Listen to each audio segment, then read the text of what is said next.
It's my great pleasure today to welcome to China Seminar one of America's top young China scholars. Gina Anne Tam is an associate professor of East Asian history and co-chair of Women and Gender Studies at Trinity University in San Antonio. She completed her doctorate in modern Chinese history at Stanford University in 2016. Gina was recently named one of the 20 public intellectual fellows by the National Committee on U.S.-China Relations, a program meant to mentor and highlight a handful of China specialists from across the country. The subject of her talk today is based on her first book, Dialect and Nationalism, which explores the relationship between language and national identity through the height of the Maoist period.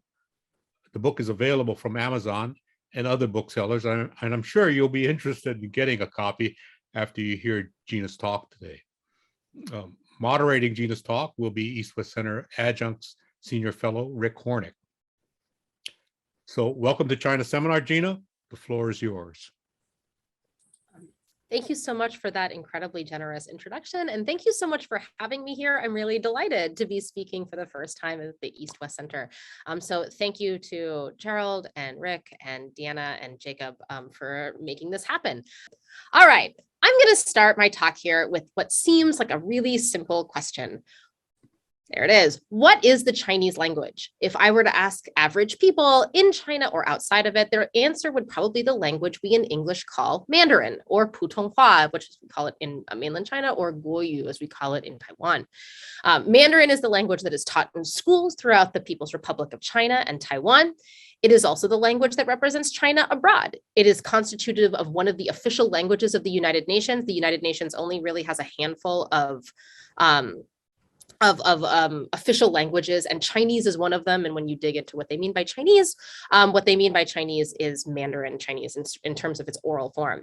And it is the language that almost entirely comprises Chinese language education around the world. At my university in Texas, as is the case for most universities around the world, if you majored in Chinese or you took a course of study in Chinese, that would almost always, with very few exceptions, mean Mandarin.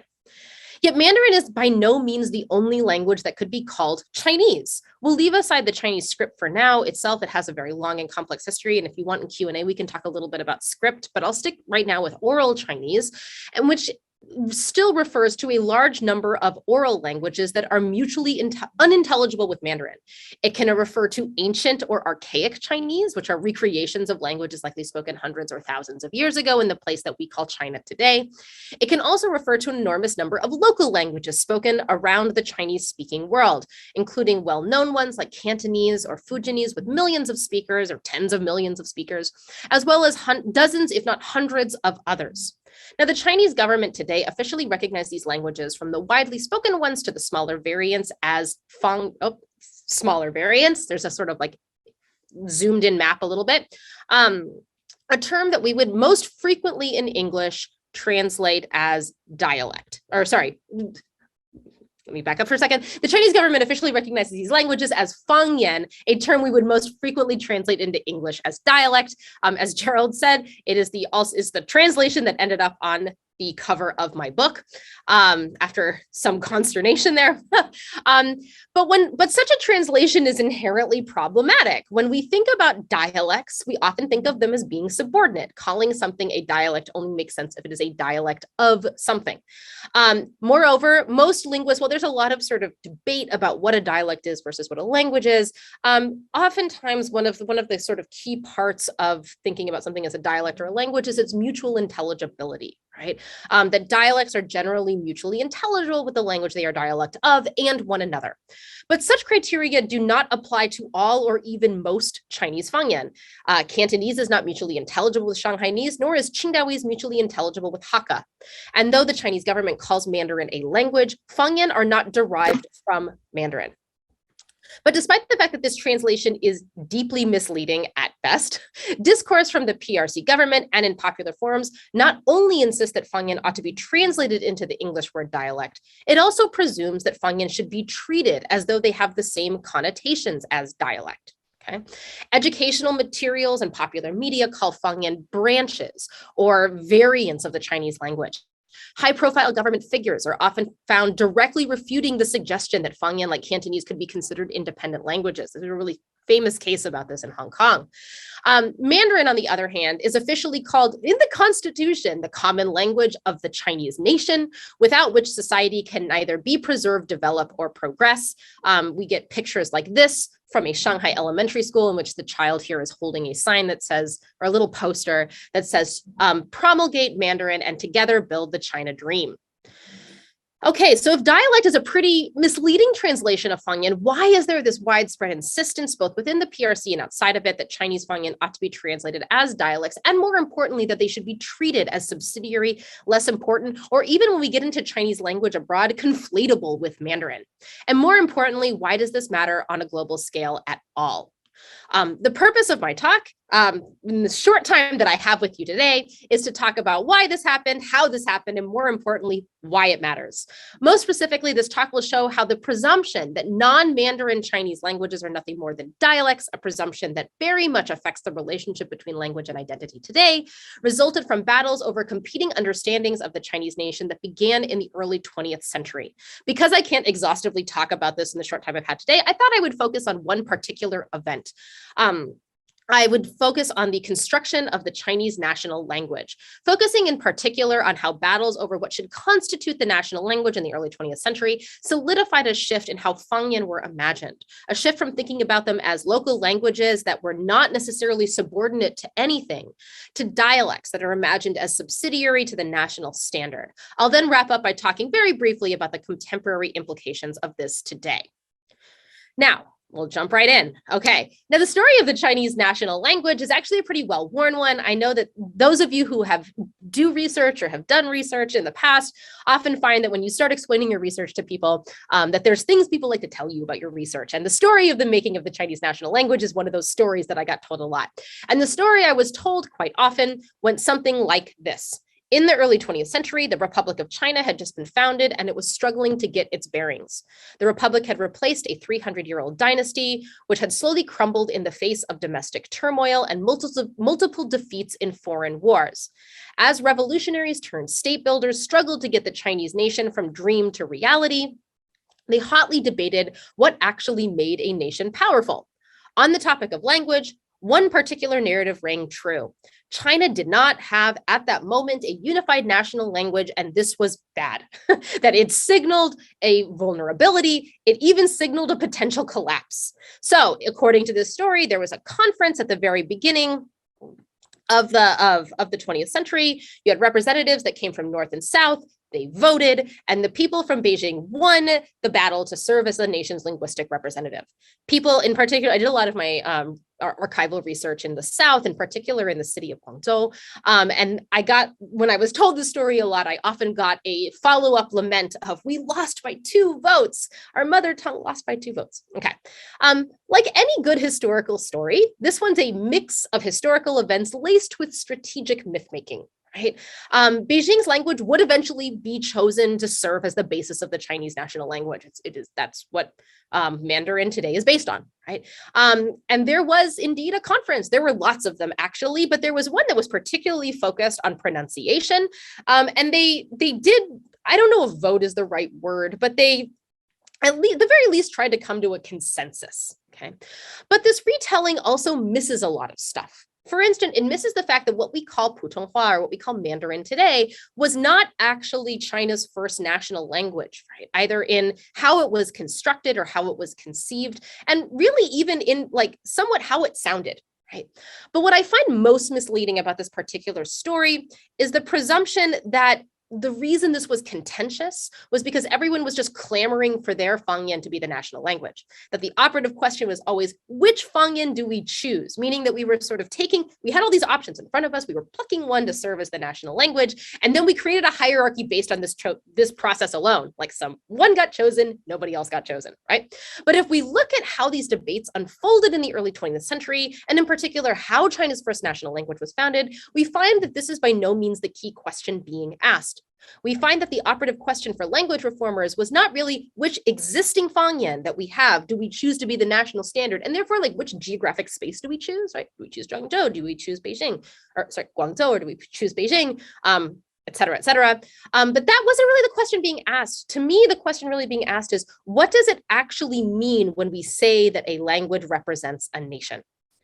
In order to sort of understand how this was being framed in this way, I want to look at one particular man who was not directly involved in these debates, but was really influential in them. And his name is Zhang Bingling. You also hear him called Zhang Taiyan. Zhang is often difficult for scholars today to understand because his work is full of contradictions. But one consistent position for which he became quite well known for, and by contradictions, I don't mean himself, I mean like the way that people thought of him and the way scholars like to categorize him. So that's one of the reasons that we have sort of trouble sort of categorizing him. One second, I realized that like my PowerPoint is being interrupted by the little pop-up. So I'm going to try and fix this a little bit. So hopefully, there we go. Okay, hopefully that's a little bit better. So Zhang Bingling, one of the reasons that he was really well known at the end of the Qing dynasty was because he really popularized the idea that China's new nation had to be of and for ethnic Han Chinese people, and in particular, not the Manchurian ruling class of China's Qing dynasty. He argued this in a number of venues, and he used a variety of evidence to support this contention and his image, like his imagining of what the Chinese nation was. There's one work that he wrote that indirectly tied his arguments about what the Chinese nation was supposed to look like to the question of language, and it is this work. We can translate it as new dialect. We can translate it as new Fang Yen. I've seen translations of it as new regional language. So lots of ways that we could sort of translate this. But it has that term there, Fang Yen. Right? So this was published in the early, like first decade of the 20th century, from like 1907 to 1909 and 1910. And the idea was sort of to trace the etymology of a bunch of phrases to try and understand their roots back to texts that exist long before. And he focused in particular how they had often regional roots. Right. But he makes clear in his introduction, and we can talk more about this in Q&A, but he's really sort of working within a tradition of philology and language study that far predates him, right? And in fact, this is named for a text from the Han Dynasty, which was called Fang Yen, so he's calling it New Fang Yen, right? But as he makes clear in his introduction, even if he sees himself as part of following a scholarly tradition that goes back significant, like many, many decades, centuries before he was working, right?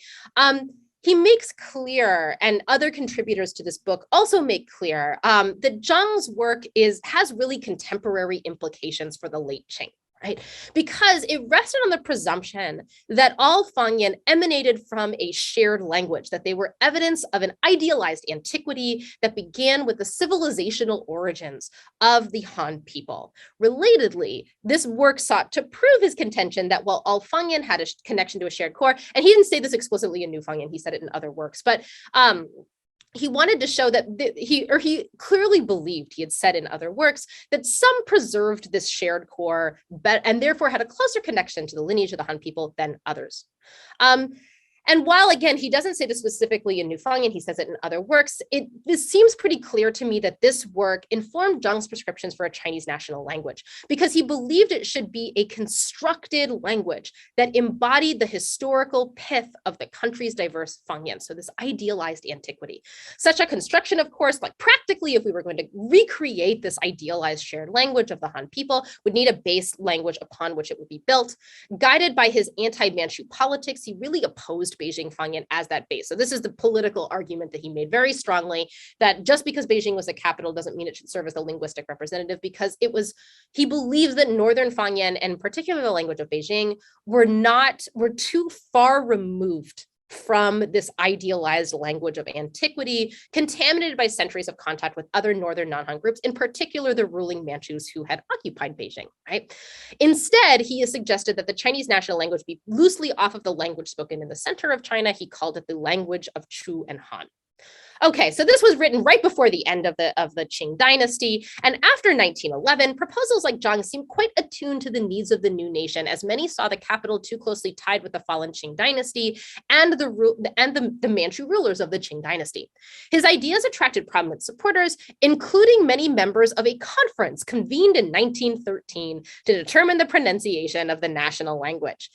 This was apparently a contentious meeting. I wasn't there, obviously, none of us were, but reports supposedly people threw teacups at each other, that it was really contentious, right? But what they end up doing is they try to come to a consensus about what a national language should look like, and they come up with a language that has clear inspiration from Zhang's ideas. And Zhang had a lot of students of his were at this conference. And so it was a language that was like 80 to 90% similar to the phonology of Beijing. I'm not sure Zhang really liked that part, but it was still a constructed language, with the remaining 10 to 20% of its phonology comprised of characteristics taken from other Fang Yen. One of the things that really focused on, in particular, people of who spoke Southern Fang Yen really focused on was that, to get sort of in the weeds here a little bit, there is a sort of like phonological characteristic of a lot of Southern Fang Yen, not all of them, that includes a stop ending at the end of syllabus, like syllables. It's like the K that you'll see if you see Cantonese romanized, like bok choy, right? Like that stop ending there. So in Chinese, we call it a ru sheng, or in Mandarin, we call it a ru sheng. And the ru sheng doesn't really, distinctions with the ru sheng doesn't really appear in Mandarin, but it does in a lot of Southern Fang Yen. So people at this conference were like, us Southerners will die if we don't have the ru sheng. So they included that in this new construction. Now, why did they do this? The key reason is that for many of the first constructors of the Chinese national language, they really did believe that no one particular Fang Yen had the ability to represent the nation in its entirety.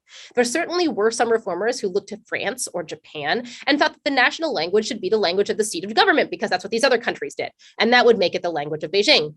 This proposal was met with fierce opposition. The opposition argued that as the former capital of the fallen Qing dynasty, the region had been ruled for too long by non-Han Chinese ethnic groups, and therefore Beijing was too foreign to be an acceptable linguistic representative of China. In other words, in creating the first national language, the majority of conference goers believed that a language that at once represented the nation's present, while also embodying its shared ethnic past, had to be something that they created out of this idealized vision of what the Chinese nation is. And in this vision, Fang Yen were not branches. They weren't subsidiary versions of a monolithic Chineseness. They were rather like evidence of this shared language that would help them create sort of an language that would exist and represent the nation in its entirety. And so in 1913, we have our first Chinese national language, a new invention for a new nation. But after a few years, this 1913 language, seemingly born of compromise and idealism, didn't make a lot of people happy. Those who'd been tasked with the work of actually teaching it to people saw its shortcomings, casting doubt on the feasibility of enforcing a language that had very few native speakers. It got mocked a lot in literature, or in sort of magazines, articles, and periodicals. People called it an unnatural amalgam. It's like it's neither donkey nor horse. It got called blue-green Mandarin because it's like neither one or the other. And even those who were on board with this bold experiment in language creation slowly began to doubt its practicality over time, right? Within a decade, you had people who were starting to doubt this. Here's one man. His name is Zhao Yuanren. He's the father of Chinese linguistics. He's a graduate of Cornell and Harvard. And he had his own convictions as to why he thought the national language should be constructed that weren't really focused on history and lineage, but rather on sort of like scientific efficiency. But nonetheless, he really was a believer in a constructed national language. And he liked this new hybridized national language that was created by the conference, and that he actually made a recording of it in 1921. But by 1924, he was writing letters to friends and family, telling them he thought that this eventually was going to fail, and that he thought the national language should be pure Beijing Fang Yen. And this led him in 1925 to join several other reformers to formally propose Beijing's national language as the standard, or Beijing's language as the national standard. Later in life, you can tell he had a lot of mixed feelings about this, because on the one hand, he really defended this language. On the other hand, however, he also reflected on it not being a possibility, right? So he his very famous quote on this is, "For 13 years, I was the sole speaker of this idiolect meant to be the national language for 600 million speakers." Okay, so in 1925, the language of Beijing is made the national language, and this dream of a hybrid national language faded away. But calling the language of Beijing China's national language, when linguistically it's really just another Fang Yen, didn't immediately make it a national language in the eyes of the public. Similarly, calling what everyone is speaking around them, not just like I'm speaking like Shanghai Hua or Qingdao, but I'm speaking a non-national language, right? Like calling them that doesn't make them variants or subsidiaries. In order to make the hierarchy between language and Fang Yen make sense, state actors and their collaborators had to convince the general public that their new national language could represent the whole nation. Inversely, connotations inherent in the word dialect, its presumption of hierarchy and dependency, had to become integral to what a Fang Yen was. Now, the transformation of Beijing Fang Yen into a national language was partly done through public policy. After 1927, the KMT takes over the seat of government and sort of like makes itself the rulers of the Republic of China. They sort of agree on to making Beijing the national language, and they start dictating that it be taught in schools. They also encouraged national language use in radio and cinema, and supported magazines like National Language Weekly to defend government policy and offer short, accessible lessons. By the 1930s, we have some of these sort of like attempts at encouraging people to speak the national language became threats to speak the national language. One of the big examples that often gets focused on is that of cinema. In the 1930s, Chiang Kai-shek's government attempted to censor cinema in Chinese Fang Yen besides the national language, targeting in particular the thriving Cantonese movie industry in Guangzhou. On the one hand, these policies are really not very effective at getting people to speak the national language. Most children didn't attend school in the 1930s in China, and among those that did, the central government really didn't have the reach to regulate what language teachers used in the classroom, nor was this necessarily a huge priority for people. So while we're trying to sort of push people in schools, oftentimes the push is really on literacy language, like education, rather than it is like correct pronunciation. When I was doing research for this book, I interviewed a bunch of people about their language learning experiences. And I did meet a man who was heavily involved in language reform efforts in the 1950s. And he said he learned the national language in the 1930s in Xiamen, but that was rare, that he knew that he was one of the only people he knew who actually learned this language as a school-age child. Okay. And while the Cantonese movie ban sparked fierce debates among filmmakers and cultural critics about sort of what is the role of cinema in public in nation building and state building and sort of like public life, ultimately it was very difficult to enforce. Many filmmakers moved their production to the British colony of Hong Kong, or simply aired films without sending them in for government approval. But despite the fact that the government couldn't enforce these policies, their mere existence, their mere existence still reinforced a hierarchy. Whether people spoke it or not, Beijing's Fang Yen literally had a new name, literally the language of the nation. National language, or Guoyu, became a household term, peppered throughout newspapers, discussed on radio, and repeated in children's textbooks. In other words, regardless of who spoke it, national language policies normalized a hierarchy by lionizing one language as the national standard and implicitly defining everything else as non-standards. And sometimes this was done in ways that weren't even explicit, done in ways where the act of doing, the act of creating the hierarchy was smothered into discourse, hidden behind claims of objectivity or science. The clearest example of this was the discipline of linguistics. Linguistics in China underwent a huge transformation in the early decades of the 20th century. It was galvanized in particular by the May 4th movement. There it is, a series of protests against Japan's acquisition of Germany's colonies in China that dovetailed with ongoing calls from educated elites to for a complete upheaval of China's core cultural institutions and intellectual frameworks. In the midst of this movement, academics, inspired by the May 4th praise for scientific inquiry, began to eagerly develop new university programs meant to create modern empirical knowledge about the country, its landscape, and its people. Beginning in the 1920s, a group of Chinese scholars began to advocate for a more scientific study of languages at universities. These men, many of whom had received their doctorates in the United States or Europe, claimed that the traditional ways of studying Chinese languages like the way that Zhang Bingling studied languages, were outdated and unscientific. They showed some respect for Zhang Bingling, but they still saw him as part of the sort of old generation. Drawing upon their training, these men felt it was simply objective truth that human languages existed upon a taxonomic tree, all connected to one singular root, as is presumed in Western comparative linguistics. And this really affects the way that we study Chinese languages. Rather than me trying to explain it, I'm going to go ahead and let Professor of English Lin Yutang explain it because he does it very clearly. There was an article that tried to defend the kind of linguistic study that was being done by people like Zhang Bingling, and saying like Fang Yen doesn't have to mean dialect, that there's this long tradition of thinking of Fang Yen as something else. And he wrote this very short, very curt reply. Okay. There should be no confusion as to the definition of Fang Yen. The world's languages are connected in one system called a Yuyanxi, family of languages. So in the brackets, those are his English translations, not mine. The rest of it is my English translation, but the brackets are his. Language families are then divided into Yuan or languages, and within each language, there are divisions of Fang Yen or dialects. We ought to declare that when we speak of Fang Yen today, that we are using it with the meaning from modern linguistics. Okay, so what Lin is saying here is that any study of Chinese Fang Yen needed to graft onto the models prescribed by scholars of linguistics in Europe and the United States. And this meant that their methodologies needed to presume that Chinese languages related to one another on something that looks like this. So this is a model developed by August Schleicher. This is quite old, but I think visually it's very striking, right? It gets at, I think, in a very visceral way, the hierarchy that Lin is imagining. And if we look here, I don't know if you can see my mouse, I think you can. These branches here are languages, and these itty bitty little ones at the end, they are all labeled as dialects, okay? So you'll notice here, as Lin explained, right, dialects stem from or evolve from languages. And for Lin, the only proper way to study Fang Yen was to treat them as variants of a larger language. There's a lot in my book, and we can talk all day long in Q&A about how this directly came to imbue models in the field of linguistics, as well as how linguists treat the national language. But for now, I'll just sort of like leave it here with this model. Now, this is not to say that Lin or any other dialectologist claimed that Fang Yen derived directly from the national language, and linguistically they knew that wasn't true.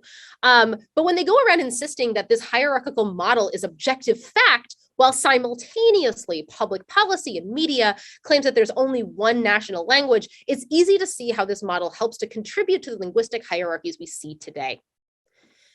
So what's the takeaway here?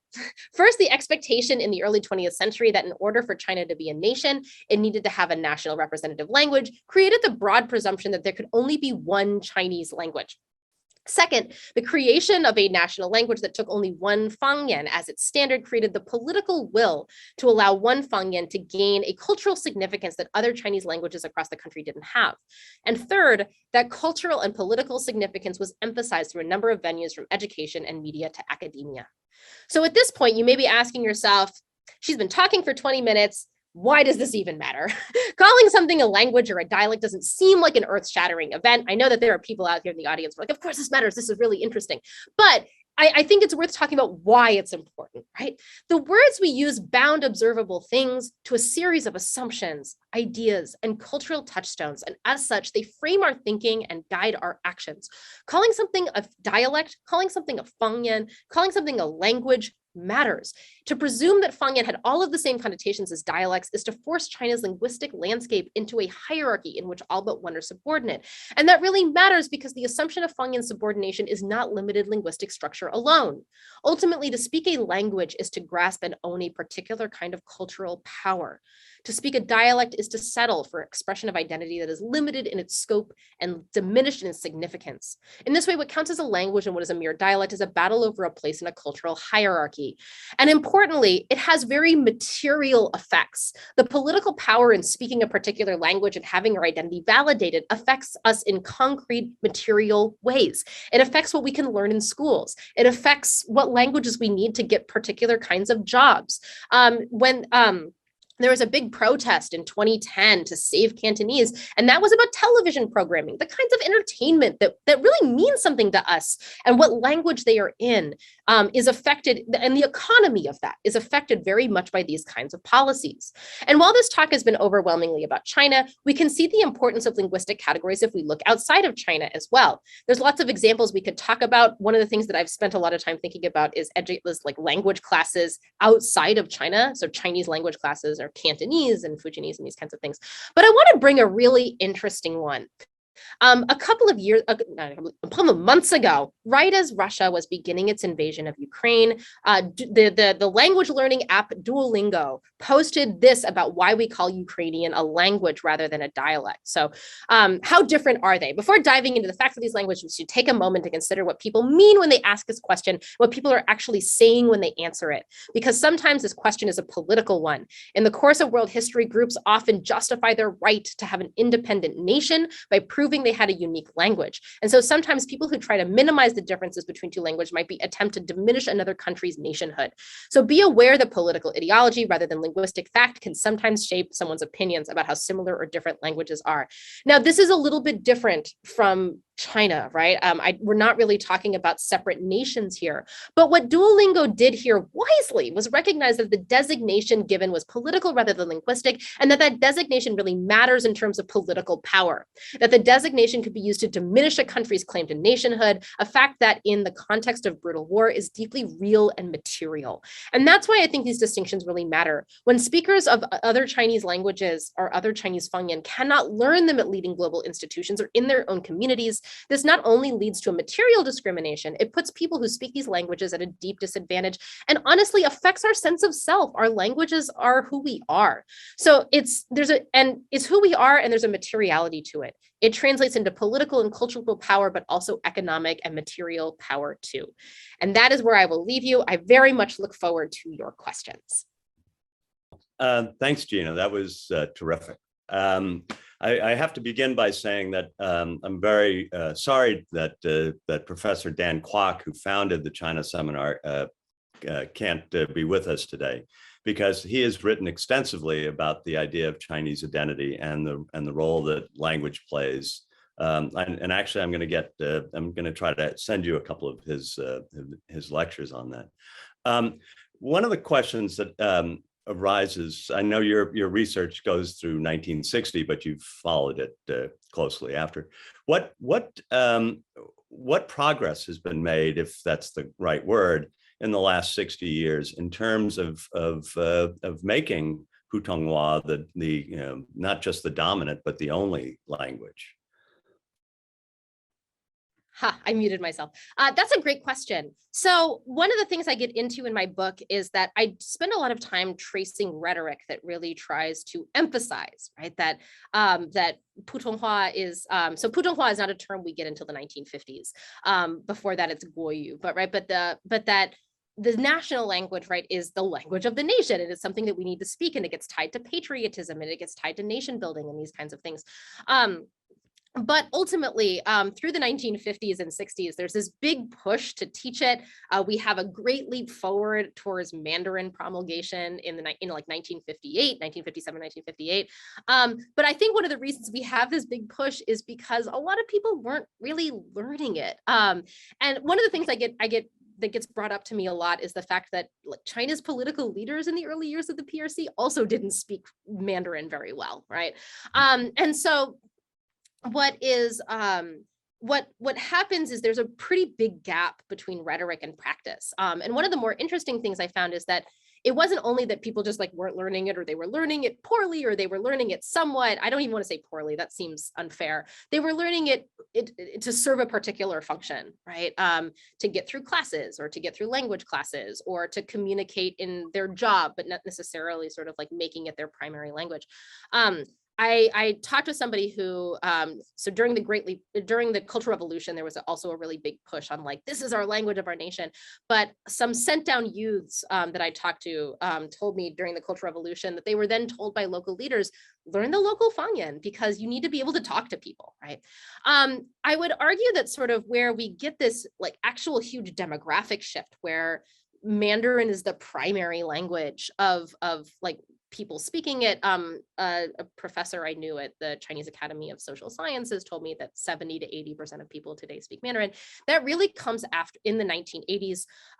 In the 1980s, there's a big push that it comes in putting Putonghua as sort of the national language into the constitution. It comes with a whole slate of new laws. It comes with making sure that all teachers can speak Putonghua and also can write pinyin and can teach pronunciation correctly, right? Which is something they tried to do in the 50s and 60s to varying degrees of success. But in the by the time we get to the 1980s and 90s, you really have to be proficient enough to pass exams to become a teacher at that point. And the idea is to focus on children because then they grow up and speak Putonghua. And so that to me is sort of like the rhetoric shifts much earlier, but the on the ground shift really happens then. And in the last sort of like 10, 20 years, dialectologists that I would speak to would often say, like, they would often be really on board with the idea that there is a national language. That wasn't something that they really were critical of or questioned, but they were very worried about losing local Fang Yen, that they were going to start disappearing. So there was a CAS was funded to have a big sort of like Fang Yen collection project where they're trying to digitize all these different Fang Yen.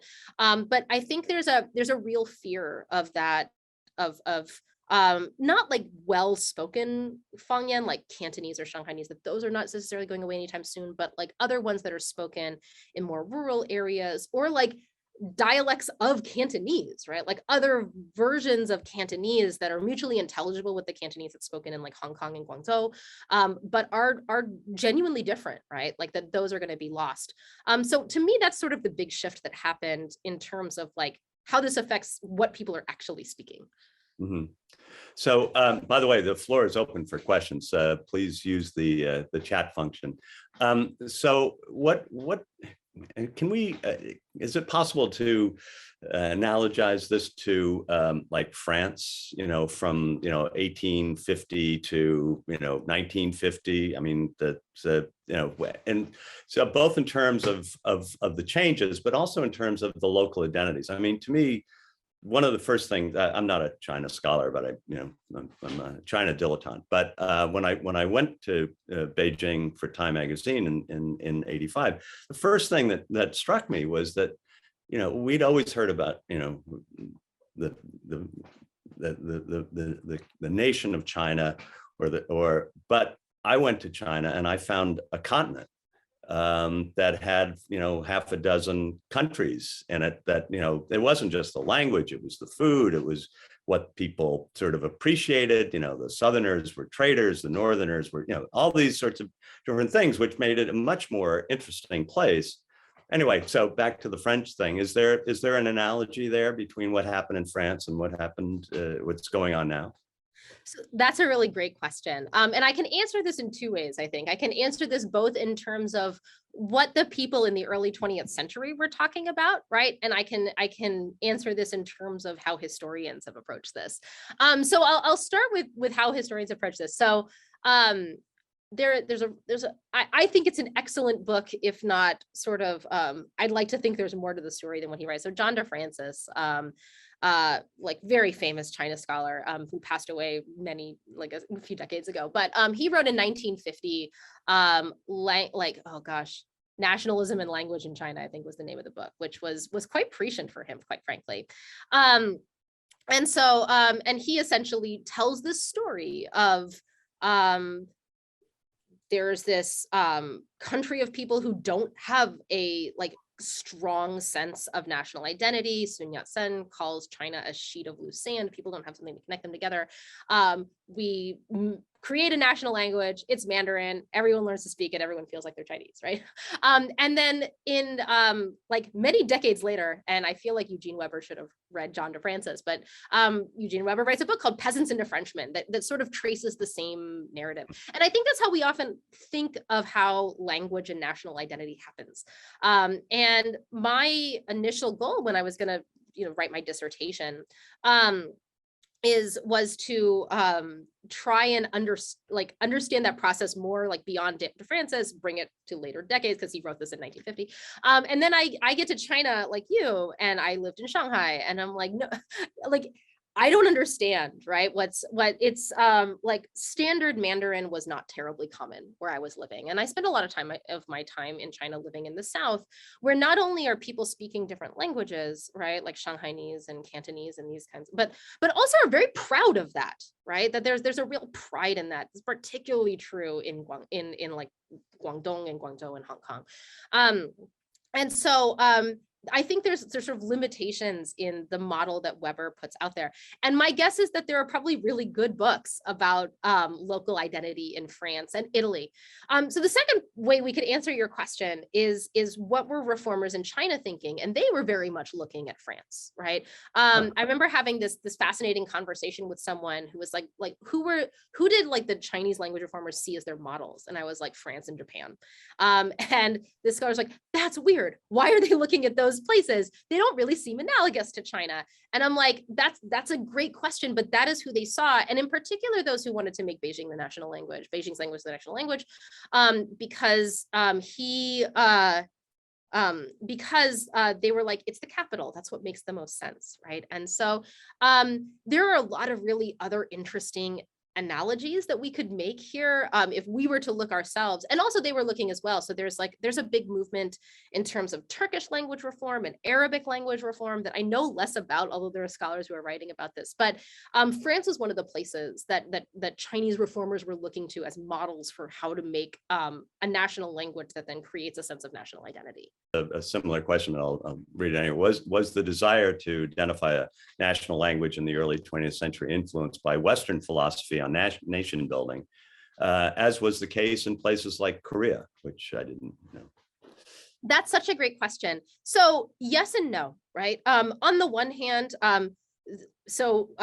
Protestant missionaries start showing up in China right after the Opium War, along with other sort of people who have scholarly interests, personal interests, curiosities, these kinds of things, but like are empowered by imperialism to come to China and write about it.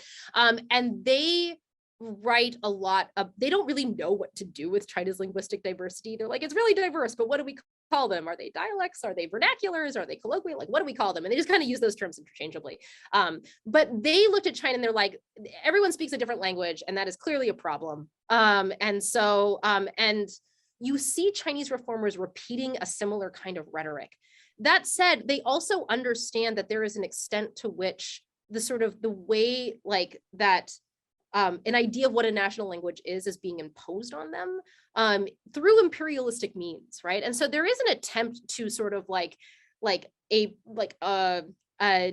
anti-colonial way of looking at language and language reform. And Zhang Bingling was actually very famous for doing this, for thinking through language. And that's one of the reasons that he really emphasized sort of like past research and historical antiquity, because he saw it as a way of sort of like rejecting the premises of Western colonialism, and also he believed Manchu colonialism.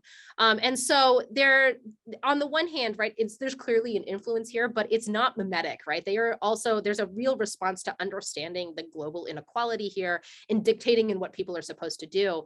And the last thing I'll say very quickly is that when we get into like the 1930s and 40s, there's actually a bit of a backlash against the May 4th literature movement, because it's seen as so Western centric, that to sort of like revive Chinese folk forms as a way of rejecting Western colonialism. Yeah.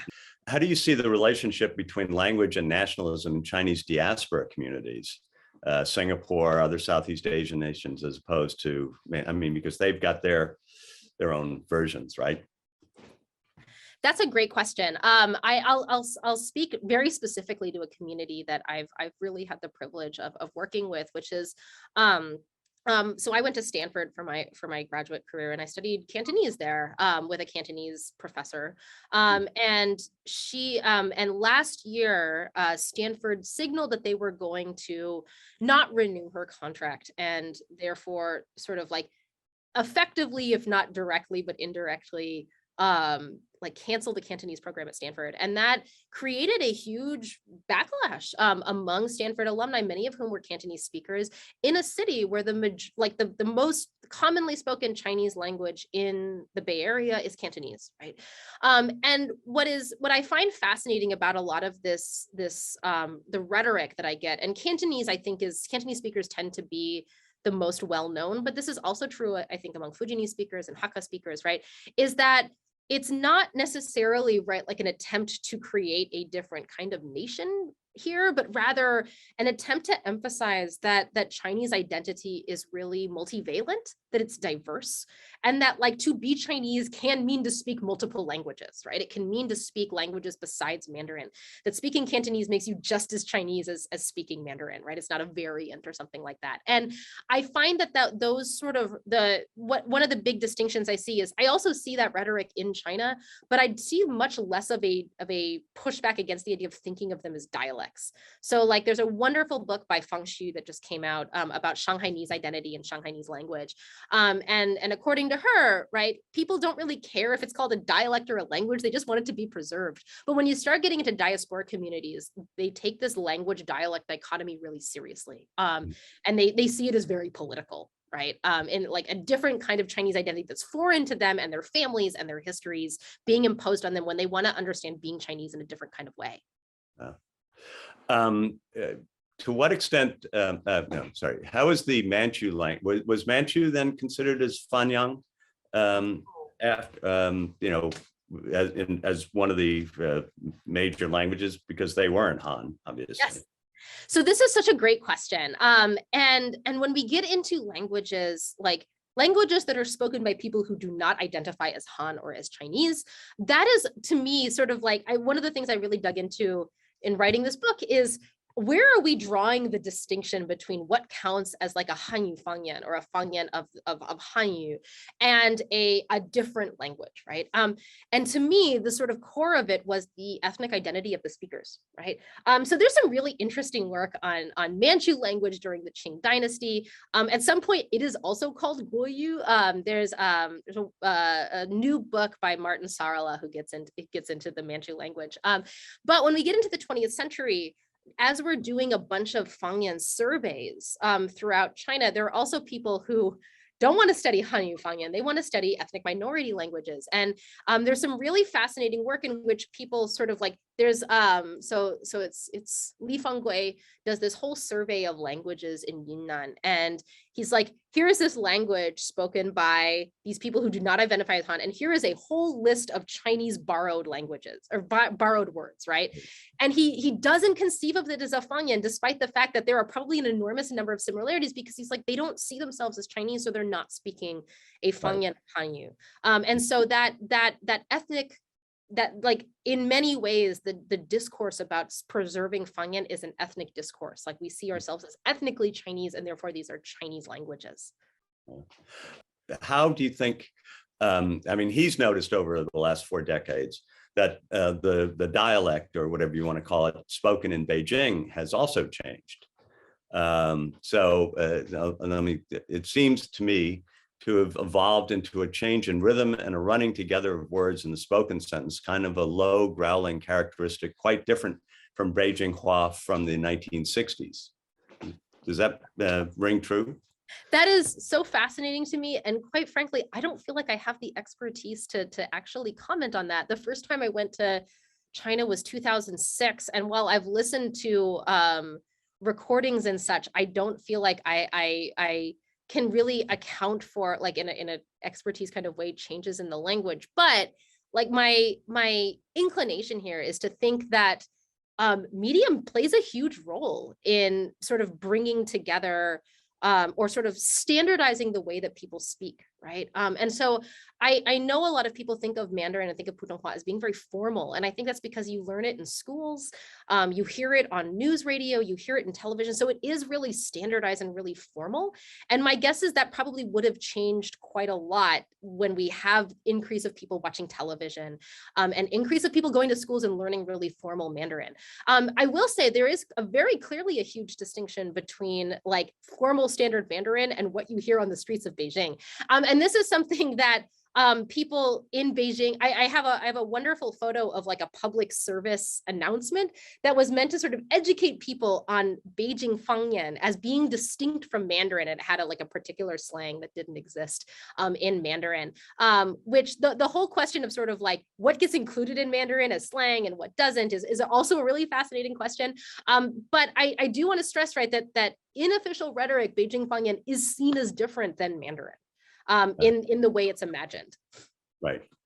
Actually, we're going to have to close down, but just one final question. You mentioned the number of Fang Yen there were a number that were considered as contenders back 100 years ago. What were they? What were the main variants that were considered?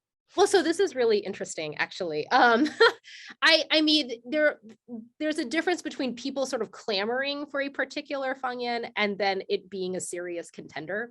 And the fact is that of existing languages, I don't think anyone seriously thought an existing language besides the language of Beijing was a serious contender. People in Canton, people in Guangzhou really like to say that, but that didn't seem to hold sway over the men that were really having these discussions and like trying to make these decisions. The big emphasis was on trying to make the big umbrella language, right? That I've heard sometimes we compare to like Esperanto, right? In terms of trying to bring a bunch of things together. But the argument for Beijing Fang Yen was that when we're thinking of mutual intelligibility, Northern Fang Yen, which are spoken by the majority of Chinese speakers, are grammatically much more similar to one another. And mutual intelligibility is a really slippery thing, right? I mean, some people will say that like Qingdaohua and Putonghua are mutually intelligible. Others will say that they're not, right? But at the very least, they have a lot of grammatical similarities and vocabulary similarities. Once we get into the South, it gets really, really different, right? And so, I mean, there were people who pushed for things like Cantonese or Yueyu, which is sort of the broader like language group of Cantonese like languages, right, that are all there. But generally speaking, as far as existing Fang Yen, I don't think there was really any serious discussion besides Beijing or something we create. Mm-hmm. Well, Gina, this was wonderful, fascinating, and I'm sure Professor Kwok is going to love watching this later on. And, we thank you for your time. And, thank you very much